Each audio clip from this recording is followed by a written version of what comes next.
मैं एक बहुत बड़े और अमीर खानदान का वारिस हूं। जब मैं सिर्फ 15 साल का था तभी से मैंने अपने फैमिली बिजनेस को संभालना शुरू कर दिया था। 17 साल की उम्र तक आते आते मैंने उस बिजनेस को हजारों करोड़ की वैल्यूएशन पर पहुंचा दिया। और भाई, जब मैं 19 का हुआ तब तक तो ग्रुप के सबसे जरूरी और कोर ऑपरेशंस का पूरा जिम्मा मेरे ही कंधों पे था। लेकिन ट्विस्ट तो देखो, जिस दिन मेरे जुड़वा भाई और मेरा 20वां बर्थडे था, उसी दिन बैंक्वेट हॉल में एक ग्रैंड पार्टी रखी गई थी। सब सोच रहे थे कि आज के दिन कॉर्पोरेशन की पूरी पावर ऑफिशियली अगली जनरेशन को सौंप दी जाएगी। लेकिन तभी मेरे दादाजी ने एक ऐसा फैसला लिया जिसने सबको हिलाकर रख दिया। उन्होंने लाल चंदन की वो सील उठाई जो हमारे खानदान के मुखिया की सबसे बड़ी पावर और अथॉरिटी का सिंबल थी, और उसे सीधे मेरे उस निकम्मे भाई के हाथ में थमा दिया जिसे खाने पीने और अय्याशी करने के अलावा दुनिया में कुछ नहीं आता था। मैंने अपनी आंखों के सामने उस भाई को वो सील लेते देखा। उसके चेहरे पर एक गंदी सी मुस्कान थी और वो बगुला भगत बनकर मेरे कंधे को थपथपा रहा था। हद तो तब हो गई जब मेरी खुद की मंगेतर ने बड़े शर्माते हुए उसके सामने जाम उठाया और उसे बधाई देने लगी। बस उसी पल मुझे हकीकत समझ आ गई। इन लोगों के लिए मेरी मेहनत की कोई कीमत नहीं थी। इनके लिए बस मेन ब्लड लाइन का वो सो कॉल्ड बड़ा पोता ही सब कुछ था। जब बात ऐसी थी तो भाई मेरा भी दिमाग घूम गया। मैंने उसी वक्त सबके सामने चिल्लाकर कह दिया कि मैं इस जायदाद के हक को लात मारता हूं। और सिर्फ यही नहीं, जिस कोर टीम को मैंने दिन रात एक करके जीरो से खड़ा किया था, उस पूरी टीम को अपने साथ लेकर वहां से निकल गया। जी फैमिली की उस पुरानी हवेली के बैंक्वेट हॉल का नजारा देखने लायक था। ऊपर लगे क्रिस्टल के बड़े बड़े झूमरों से ऐसी गजब की लाइटें चमक रही थीं कि वहां मौजूद हर बंदे का चेहरा एकदम ग्लैमरस लेकिन उतना ही झूठा और दोगला लग रहा था। जैसा मैंने बताया, आज मेरा 20वां जन्मदिन था जो मैं अपने भाई जी यांग के साथ शेयर कर रहा था। यही वो दिन था जब जी ग्रुप की कमान नए हाथों में जानी थी। बचपन से ही मुझे यानी जी यांग को इस बिजनेस के वारिस की तरह पाला पोषा गया था। हर एक गेस्ट को पक्का यकीन था कि आज दादाजी इस खानदान के मुखिया की गद्दी मुझे ही सौंपेंगे। मैं हाथ में वाइन का ग्लास लिए खड़ा था और मेरे चेहरे पर एक प्रोफेशनल और शांत सी स्माइल थी। दादाजी ने गहरे लाल रंग का तांग सूट पहना हुआ था और वो इस उम्र में भी एकदम कड़क और एनर्जेटिक लग रहे थे। उनके हाथों में एक गहरे रंग का लकड़ी का बॉक्स था जिसे वो धीरे धीरे सहला रहे थे। उसी बॉक्स के अंदर बंद थी जी फैमिली की वो सुप्रीम पावर। स्टेज पर एंकर अपनी धांसू स्पीच से माहौल को एकदम पीक पर ले जा चुका था और फिर आखिरकार दादाजी खड़े हुए। उनके खड़े होते ही पूरे हॉल में एक सेकंड के अंदर ऐसा सन्नाटा छा गया कि सुई भी गिरे तो आवाज आ जाए। उन्होंने अपना गला साफ किया और उनकी कड़क आवाज गूंजी, आज मेरे दोनों पोतों का 20वां बर्थडे है और आज ही वो दिन है जब इस बूढ़े को अब रिटायर हो जाना चाहिए। वो थोड़े रुके, उन्होंने पूरे कमरे में अपनी नजरें घुमाईं और आखिर में उनकी आंखें मुझ पर आकर टिक गईं। उनकी आंखों में एक अजीब सा कॉम्प्लेक्स इमोशन था जिसे मैं ठीक से समझ नहीं पा रहा था। उस पल मेरे दिल की धड़कन थोड़ी तेज हो गई, क्योंकि जी फैमिली के पुराने नियमों के मुताबिक मुखिया की गद्दी हमेशा मेन लाइन के बड़े पोते को ही मिलती थी। मेरा दिल अंदर से बैठ गया। वो बड़ा पोता जी यांग और मैं, हम दोनों जुड़वा भाई थे, लेकिन वो मुझसे ठीक 3 मिनट पहले पैदा हुआ था। और भाई, सिर्फ उन 3 मिनटों की वजह से पिछले 20 सालों में मैंने जो अपना खून पसीना बहाया था, जो पागलों की तरह मेहनत की थी, वो सब पानी के बुलबुले की तरह गायब होने वाली थी। मैंने देखा कि दादाजी ने वो लकड़ी का बॉक्स खोला और उसमें से वो भारी भरकम सील बाहर निकाली। लेकिन वो मेरे पास आकर रुके नहीं, बल्कि मुझे सीधे पार करते हुए आगे निकल गए। वो सीधे जी यांग के पास जाकर खड़े हो गए, जो मेरे बगल में ही चेहरे पर एक आवारा और निकम्मी सी हंसी लिए खड़ा था। दादाजी बोले, जी यांग, आज से तुम जी फैमिली के मुखिया हो और जी ग्रुप के चेयरमैन हो। याद रखना, तुम इस घर के बड़े पोते हो, तुम्हें इस जिम्मेदारी को संभालना होगा। जी यांग तो जैसे एक सेकंड के लिए सन्न रह गया और फिर उसके चेहरे पर एक पागल कर देने वाली खुशी छा गई। उसने लगभग दादाजी के हाथ से वो सील झपट ली और बोला, थैंक यू दादाजी, मैं इसे बिल्कुल अच्छे से संभालूंगा। पूरे कमरे में एक खौफनाक सन्नाटा पसर गया। वहां मौजूद हर एक बंदे की नजरें मेरे चेहरे पर ऐसे आकर टिक गईं जैसे कोई स्पॉटलाइट हो। उन नजरों में कहीं तरस था, कहीं मजाक था, तो कहीं साफ साफ जलने और मजे लेने की बू आ रही थी। मेरे चेहरे की नसें एकदम टाइट हो गईं। मैं बड़ी मुश्किल से अपनी उस पोलाइट स्माइल को मेंटेन कर पा रहा था। ठीक उसी पल मेरे दिमाग के अंदर एक एकदम साफ आवाज गूंजी, मैं जीत गया। मैंने कहा था ना, मां के पेट में 3 मिनट ज्यादा रुकने का मतलब है सीधे राजा की गद्दी। जी यांग, तू साले गधे, तूने इतनी पढ़ाई की, इतने सारे प्रोजेक्ट संभाले, काम कर करके अपनी जान दांव पर लगा दी और आखिर में क्या हुआ? तूने ये पूरी बारात मेरे लिए सजाई थी। भाई साहब, क्या गजब की फीलिंग है। मैंने झटके से अपना सिर उठाया और जी यांग की तरफ देखा। उसने उस सील को हवा में ऊपर उठा रखा था और उसके चेहरे पर वो घमंड और हेकड़ी साफ दिख रही थी जो वो छुपा भी नहीं पा रहा था। लेकिन दुनिया को दिखाने के लिए वो जुबान से बोला, छोटे भाई, अब से मुझे तेरी बहुत मदद की जरूरत पड़ेगी। हम भाइयों को हमेशा एक साथ खड़े रहना होगा। वो जो आवाज थी ना, वो उसके अंदर के असली विचार थे। मुझे पहले कभी नहीं पता था कि मैं दूसरों के दिमाग की बात सुन सकता हूं। शायद इस पल जो मुझे भयंकर बेइज्जती और गुस्सा महसूस हुआ था, उसने मेरे अंदर की किसी छिपी हुई एबिलिटी को जगा दिया था। जी यांग आगे बढ़ा और उसने मेरे कंधे पर जोर से थपथपाया। उसके हाथ के उस दबाव में साफ साफ दिखावे और शेखीबाजी की बू आ रही थी। उसके दिमाग में चल रहा था, इसके इस सड़े हुए चेहरे को तो देखो भाई, क्या कॉमेडी है। बचपन से परफेक्ट कुत्ता बनने की एक्टिंग कर रहा था, सोच रहा था कि गद्दी तो इसी की जेब में है, लेकिन बुढ़े के दिल में तो सिर्फ मैं ही राज करता हूं। मेरे नाखून गुस्से के मारे मेरी हथेलियों में गहरे धंस गए। तभी मेरी मंगेतर लियू रुयान हाथ में वाइन का ग्लास लिए बड़े स्टाइल से जी यांग की तरफ बढ़ी। उसने वही डिजाइनर गाउन पहन रखा था जिसे मैंने एक ऑक्शन में उसके लिए जी जान लगा के जीता था। उसके गालों पर एक शर्मीली सी लाली थी और उसकी आंखों में प्यार उमड़ रहा था। भैया जी यांग, आपको बहुत बहुत बधाई। मैं हमारे फ्यूचर के लिए आपके साथ एक जाम पीना चाहती हूं। उसकी इतनी हिम्मत नहीं हो रही थी कि वो मेरी आंखों में आंखें डाल सके। और भाई, मुझे उसके दिमाग की आवाज भी साफ सुनाई दे गई। अच्छा हुआ जो मैंने बड़े भाई को चुना। ये जी यांग कितना भी काबिल हो, क्या फर्क पड़ता है। इस जैसे पुराने और दकियानूस खानदान में सिर्फ इस बात की वैल्यू है कि बड़ा कौन है और गद्दी का असली वारिस कौन है। थैंक गॉड मैंने गलत साइड का साथ नहीं दिया। अब से मैं जी ग्रुप के चेयरमैन की बीवी हूं। तो ये थी असली हकीकत। इन सब लोगों की नजरों में मेरी इतनी सालों की मेहनत और काबिलियत की औकात उन बकवास के 3 मिनटों के सामने कुछ भी नहीं थी। इनके ये सो कॉल्ड नियम और परंपराएं सिर्फ और सिर्फ निकम्मों को बचाने और काबिल लोगों को दबाने के बहाने थे। मैंने देखा कि जी यांग ने लियू रुयान की दी हुई वाइन को एक घूंट में गटक लिया और बड़े गंदे इशारे के साथ जानबूझकर अपना अंगूठा उसकी हथेली के पीछे रगड़ा। मैंने देखा कि मेरे दादाजी बड़े सुकून से अपनी दाढ़ी सहला रहे थे, जैसे उन्होंने दुनिया का सबसे समझदारी भरा फैसला ले लिया हो। मैंने देखा कि आसपास के सारे रिश्तेदार जी यांग पर ऐसे टूट पड़े जैसे मक्खियां शहद पर गिरती हैं, उसे मक्खन लगाने में लगे थे, और मैं वहां सिर्फ एक फालतू का बैकग्राउंड प्रॉप बनकर रह गया था। मेरे दिल के अंदर जो गुस्सा खौल रहा था उसने मेरी बची कुची समझदारी को जलाकर राख कर दिया। मैंने अपनी बंधी हुई मुट्ठियां ढीली की और धीरे धीरे हंसने लगा। वो हंसी बहुत तेज नहीं थी, लेकिन जैसे किसी शांत झील में पत्थर फेंकने पर हलचल होती है, वैसे ही उस हंसी ने कमरे के सारे शोर शराबे को एक झटके में रोक दिया। मैंने स्टेज के पास जाकर माइक उठा लिया। सारी लाइटें एक बार फिर मुझ पर आकर टिक गईं।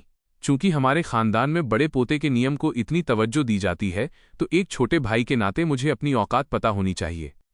मैंने जानबूझकर उस भाई वर्ड पर इतना जोर दिया कि दादाजी ने बड़े संतोष के साथ अपना सिर हिलाया, और जी यांग के चेहरे पे ऐसा एक्सप्रेशन था जैसे वो कोई बढ़िया ड्रामा देख रहा हो।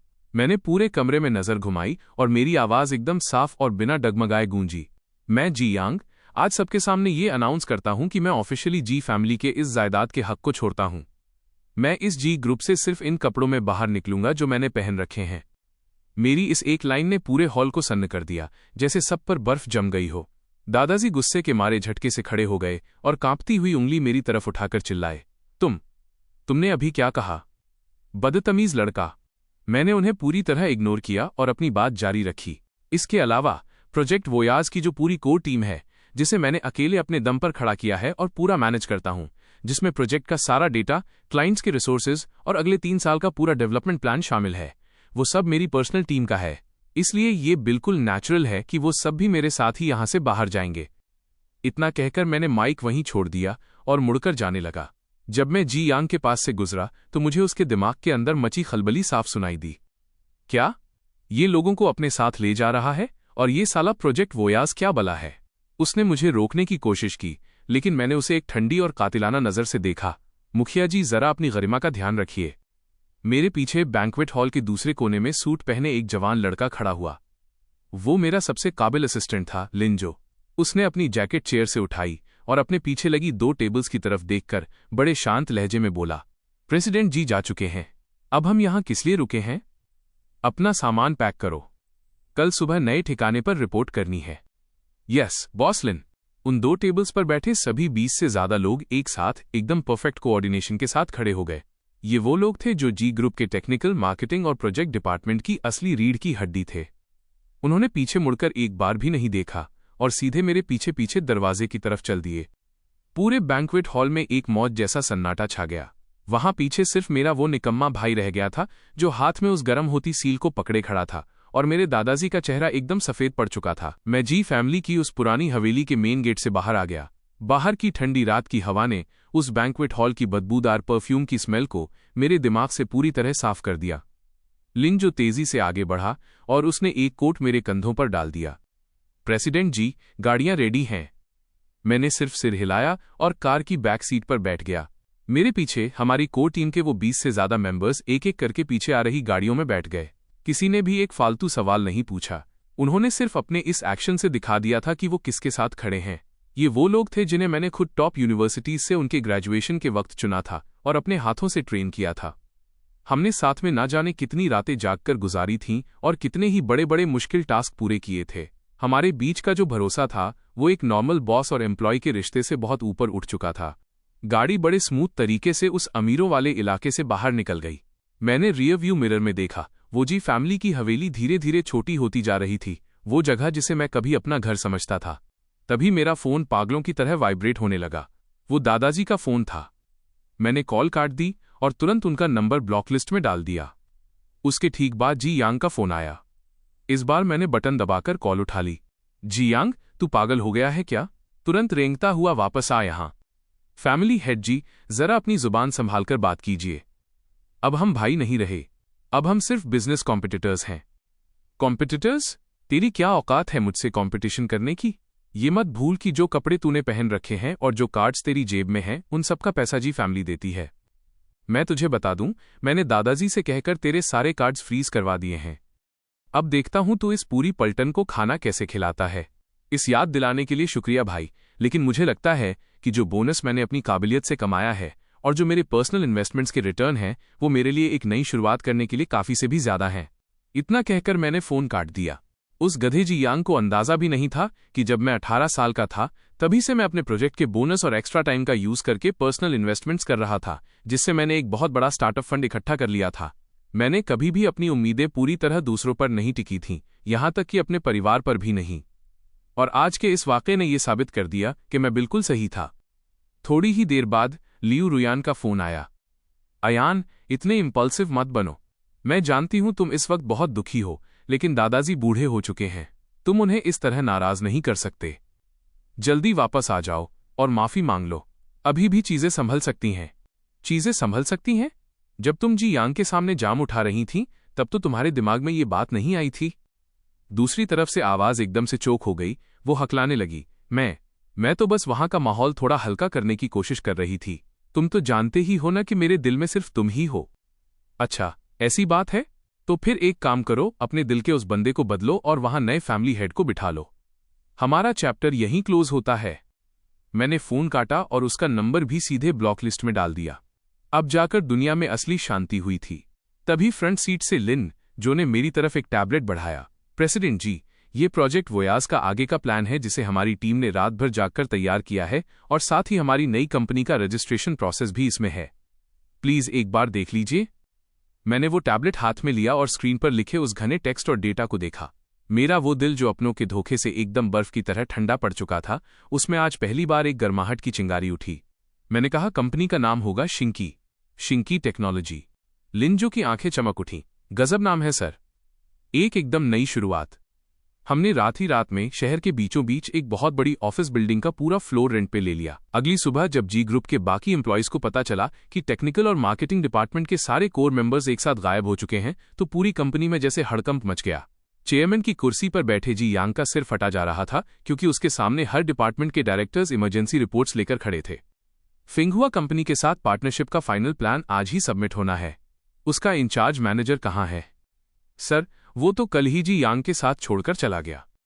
अच्छा, और चिंगशी रियल एस्टेट प्रोजेक्ट की ऑनलाइन मार्केटिंग का जो लॉन्च होना था उसका क्या हुआ? सर, वो अगले हफ्ते लाइव होने वाला है, लेकिन टीम ही नहीं है। जी ग्रुप के अंदर मेरे एक पुराने वफादार एम्प्लॉय के जरिए मैं मीटिंग रूम का सारा ऑडियो लाइव सुन रहा था। वहां जी यांग पागलों की तरह चिल्लाया, साले नमक हराम भेड़िए। उस जी यांग ने उन्हें ऐसा क्या जादू का टोपना खिला दिया था? अगर वो चले गए तो जाएं, उनके बिना दुनिया रुक नहीं जाएगी। मार्केट से नए लोग हायर करो, अंधा पैसा फेंको और बेस्ट लोगों को पोच करके लाओ। इसके तुरंत बाद जी ग्रुप के एचआर डिपार्टमेंट ने मार्केट में पागलों की तरह रिक्रूटमेंट शुरू कर दी। लेकिन भाई, उन्हें बहुत जल्द समझ आ गया कि जो भी बंदा सच में काबिल था, वो जैसे ही सुनता कि उसे जी यांग के छोड़े हुए रायते को साफ करने के लिए रखा जा रहा है, वो तुरंत हाथ जोड़ लेता और मना कर देता। हर कोई जानता था कि प्रोजेक्ट वोयाज को जीरो से सिर्फ जी यांग ने बनाया था।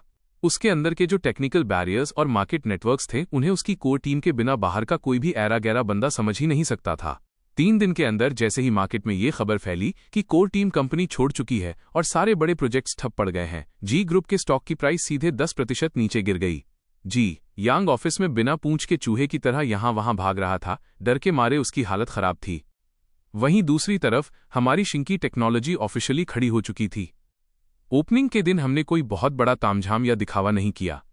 बस हमारे उन 20 से ज्यादा फाउंडिंग एम्प्लॉयज ने नए ऑफिस में शैंपेन की एक बॉटल खोली।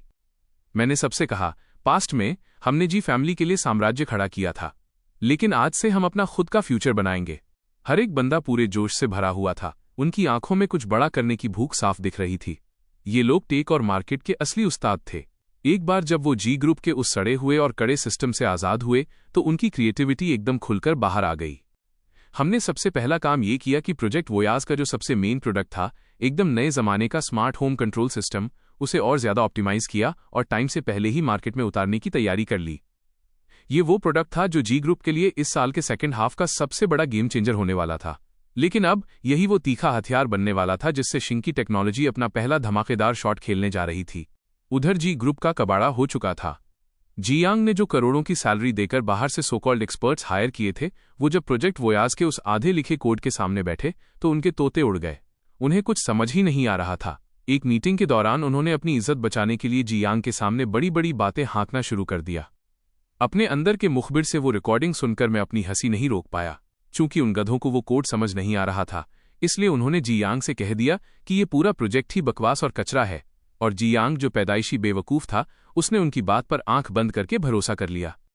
जी यांग ने एक झटके में पेन चलाया और उस नई टीम के प्रपोजल को अप्रूव कर दिया। यानी जिस प्रोजेक्ट का 90% काम हम ऑलरेडी कंप्लीट कर चुके थे, उसे सीधे रद्दी की टोकरी में डाल दिया गया और सब कुछ फिर से जीरो से शुरू करने का फैसला लिया गया। उसके इस एक फैसले ने यह पक्का कर दिया कि अब जी ग्रुप के कम से कम कई करोड़ रुपए रिसर्च और डेवलपमेंट में फालतू पानी की तरह बहेंगे और प्रोजेक्ट का कम से कम आधा साल का टाइम बिल्कुल बर्बाद हो जाएगा। भले ही मेरे दादाजी अब एक्टिव रोल से रिटायर हो चुके थे, लेकिन कंपनी में जो कुछ भी चल रहा था वो उनसे छुपा नहीं था। उन्होंने तुरंत जी यांग को पुरानी हवेली में वापस बुलाया और उसकी जमकर क्लास लगाई। नालायक लड़के, तुझे पता भी है कि सब कुछ दोबारा जीरो से शुरू करने का क्या मतलब होता है? इसका मतलब है कि साल के पहले हाफ में हमने जो भी करोड़ों का इन्वेस्टमेंट किया था, वो तूने सीधे समंदर में बहा दिया। जी यांग आगे से ढीठों की तरह बहस करने लगा। लेकिन दादाजी, उन नए एक्सपर्ट्स ने साफ कहा है कि जो कुछ वो जी यांग छोड़कर गया था, वो सिर्फ ऊपर से चमकने वाला एक खाली डिब्बा था। आप हमेशा ये क्यों मान लेते हैं कि उसका किया हर काम परफेक्ट होता है? वो अब हमारा दुश्मन है। उसके दिमाग में चल रहा था, बुढ़ा अभी भी कितना बायस्ड है। इस टाइम पर भी वो साले जी यांग को ही प्रोटेक्ट कर रहा है। मुझे अब कुछ ऐसा करके दिखाना होगा जिससे इस बुढ़े को समझ आए कि असली राजा कौन है। आखिरकार दादाजी उससे ज्यादा बहस नहीं कर पाए। उन्होंने एक ठंडी सांस ली और उसे अपने मन की करने दी। और भाई, मैंने इसी सुनहरे मौके का फायदा उठाया। ठीक 1 महीने बाद शिंकी टेक्नोलॉजी ने अपनी पहली प्रोडक्ट लॉन्च कॉन्फ्रेंस रखी। स्टेज की लाइटों के बीच खड़े होकर मैंने खुद हमारे उस कमाल के स्मार्ट होम सिस्टम, जिसका नाम हमने किमिंग रखा था, उसे मीडिया और बड़े बड़े पार्टनर्स के सामने प्रेजेंट किया। मैंने स्टेज से कहा, ये किमिंग सिस्टम आपकी लाइफ को एक नया मतलब देगा। ये सिर्फ एक नॉर्मल कंट्रोलर नहीं है, बल्कि ये एक ऐसा स्मार्ट बटलर है जो आपकी हर जरूरत को समझता है। मार्केट में मौजूद किसी भी दूसरे प्रोडक्ट के मुकाबले इसका यूजर एक्सपीरियंस बहुत ही स्मूथ था, इसका डिजाइन एकदम फ्रेंडली था और इसकी कंपैटिबिलिटी गजब की। जी यांग गुस्से के मारे पागल हो चुका था। वो चिल्लाया, मैं उस 2 कौड़ी के जी यांग के पैर पड़ूं? दादाजी, आप भूल रहे हैं कि मैं इस घर का बड़ा पोता हूं। कंपनी आज जिस मोड़ पर है, वो बस एक छोटा सा बुरा वक्त है। मैं कोई ना कोई रास्ता निकाल ही लूंगा। दादाजी ने उसकी तरफ एक ऐसी नजर से देखा जिसमें सिर्फ और सिर्फ तरस था। उन्होंने टेबल पर रखी रिपोर्ट को जोर से पटका। रास्ता निकालेगा? 6 महीने में 300 करोड़ का चूना लगाने के बाद भी तेरी ये हेकड़ी कम नहीं हो रही? तुझे समझ क्यों नहीं आ रहा कि मार्केट में तेरी कोई औकात नहीं बची है? वेंडर्स ने हमारे प्रोडक्ट्स लेने से मना कर दिया है। बैंक हमारे एसेट सीज करने की धमकी दे रहे हैं। अगर अगले 1 हफ्ते में कंपनी में फंड्स नहीं आए तो हमें खुद को बैंकरप्ट, दिवालिया डिक्लेयर करना पड़ेगा। बैंकरप्ट वर्ड सुनते ही जी यांग के चेहरे का सारा खून सूख गया। उसके दिमाग में चल रहा था, नहीं, ऐसा नहीं हो सकता। अगर कंपनी बंद हो गई तो मेरी ये महंगी गाड़ियां, ये पार्टियां, ये वीआईपी स्टेटस, सब कुछ एक झटके में छिन जाएगा। मैं सड़क पर आ जाऊंगा। मुझे कुछ भी करके उस जी यांग को रोकना होगा, लेकिन मैं उसके पैर नहीं पड़ूंगा। मैं कोई दूसरा तरीका निकालूंगा। उधर मेरे अंदर के सोर्स से मुझे इस पूरी ड्रामेबाजी की पल पल की खबर मिल रही थी। मैं अपने ऑफिस की रिवॉल्विंग चेयर पर बैठा आराम से कॉफी की चुस्कियां ले रहा था। लिन जो कमरे में आया और उसने एक फाइल मेरे सामने रखी। प्रेसिडेंट जी, ये जी ग्रुप के सबसे बड़े सप्लायर वर्मा लॉजिस्टिक्स के ओनर का प्रपोजल है। वो जी ग्रुप के साथ अपना कॉन्ट्रैक्ट तोड़कर हमारी शिंकी टेक्नोलॉजी के साथ हाथ मिलाना चाहते हैं। मैंने मुस्कुराते हुए कहा, कॉन्ट्रैक्ट साइन कर लो लिंजो, लेकिन उन्हें साफ कह देना कि हमारे टर्म्स और कंडीशंस पर ही काम होगा। बिल्कुल सर, वो हमारी हर बात मानने को तैयार हैं। जी ग्रुप का मार्केट में जो हाल हुआ है उसके बाद कोई भी डूबते जहाज पर दांव नहीं लगाना चाहता। जंग अब अपने आखिरी स्टेज पर पहुंच चुकी थी। मैं जी ग्रुप को सिर्फ हराना नहीं चाहता था, मैं उनके उस घमंड को हमेशा के लिए कुचल देना चाहता था जिसने मेरी काबिलियत का मजाक